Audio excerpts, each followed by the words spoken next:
السلام علیکم ورحمۃ اللہ وبرکاتہ۔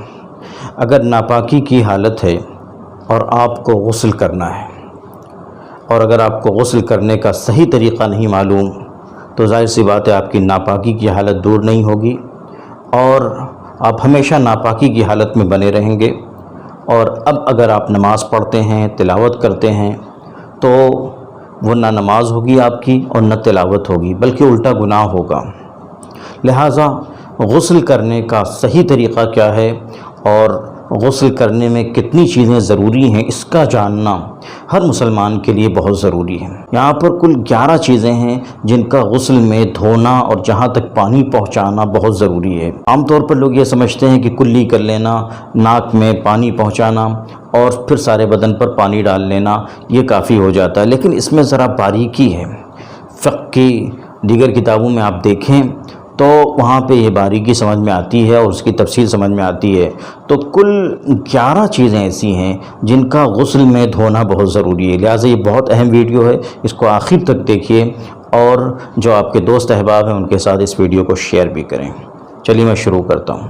تو غسل میں کل 11 چیزیں فرض ہیں۔ نمبر 1، منہ کو دھونا۔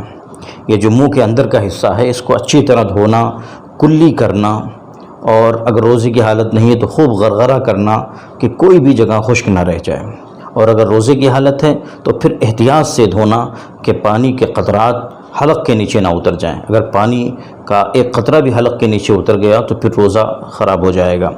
لہٰذا ایک چیز ہے منہ کو دھونا، یعنی منہ کے اندر کا حصہ اچھی طرح دھو لینا۔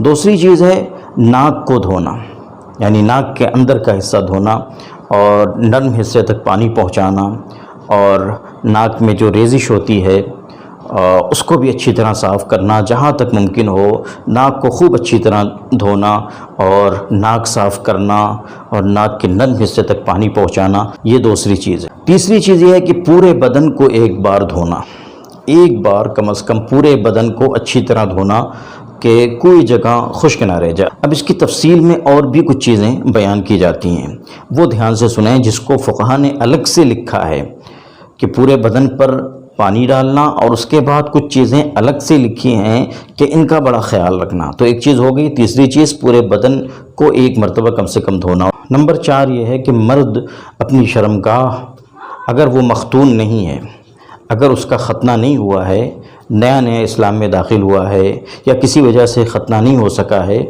تو جو حشفہ ہوتا ہے، جو مرد کا عضو خاص ہوتا ہے، اس کے آگے کا جو حصہ ہوتا ہے اس پر ایک جو جلد چڑھی ہوتی ہے اس کو ہٹا کر دھونا، غسل جنابت میں اس کو صاف کرنا۔ اگر اس میں کوئی تکلیف نہ ہوتی ہو، اس کو اس جلد کو ہٹانے میں، جس کو قلفہ کہا جاتا ہے، اس کو ہٹانے میں اگر کوئی تکلیف نہ ہو تو اس کو ہٹا کر اس کے اندر جو نجاست ہوتی ہے، جو ناپاکی ہوتی ہے، اس کو اچھی طرح دھو لینا چاہیے، دھو لینا ضروری ہے، جہاں تک اس کو آسانی ہو اور تکلیف نہ ہو، دشواری نہ ہو۔ اور 5ویں چیز ہے ناف کو دھونا، ناف کو دھونا، اس کے اندر تک پانی پہنچانا کہ خشک نہ رہ جائے۔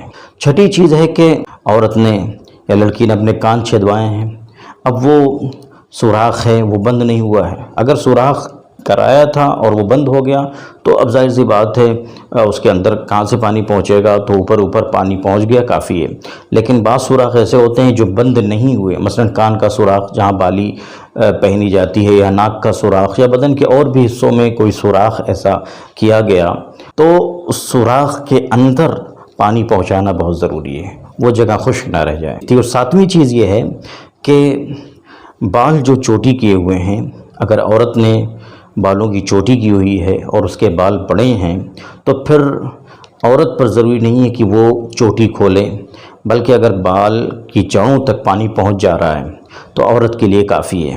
اس کے لیے اپنے بالوں کو کھولنا، چوٹی کو کھولنا اور لٹکے ہوئے بالوں کو دھونا ضروری نہیں ہے، بال کی جڑوں تک، لیکن بہرحال سر بھیگ جانا چاہیے اور بال کی جڑوں تک ہر حال میں پانی پہنچ جانا چاہیے۔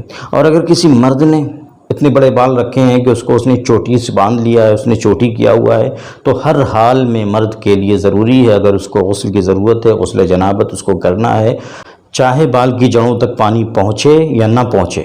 مرد نے اگر اپنے بالوں کی چوٹی کی ہے تو ہر حال میں غسل کرتے ہوئے مرد کو اپنی چوٹی کھولنا یہ بہت ضروری ہے، اور اگر نہیں کھولا اور بال خشک رہ گئے تو پھر اس کا غسل نہیں ہوگا، اس بات کا خیال رکھنا چاہیے۔ عورتوں کے لیے چوٹی کھولنا، اگر ان کے بڑے بال ہیں تو چوٹی کھولنے میں حرج ہے، ان کے لیے ضروری نہیں ہے کہ چوٹی کے بال کھولیں، لیکن بال کی جڑوں تک پانی پہنچانا یہ بہت ضروری ہے سب کے لیے۔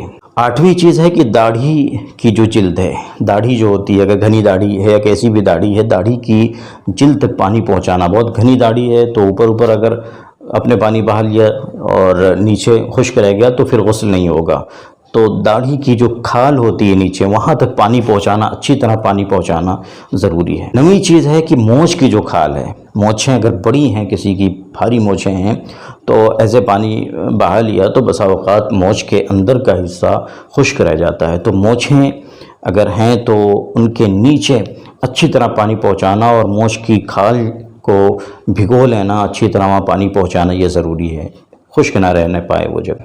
اسی طرح بھویں، یہ 10ویں چیز ہے، بھویں، یہ جو بھویں ہیں، یہ ابرو ہیں، ان کی جو کھال ہے اس کو بھی تر کرنا اور وہاں پانی پہنچا لینا اور اس کا اہتمام کرنا ضروری ہے۔ اور 11ویں چیز ہے کہ عورت اپنی شرمگاہ کا جو باہری حصہ ہے اس کا، جس کو فرج خارج کہا جاتا ہے، اس کو دھونا ضروری ہے عورت کے لیے، اس کا اہتمام کرنا ضروری ہے۔ تو یہ کل 11 چیزیں ہو گئیں۔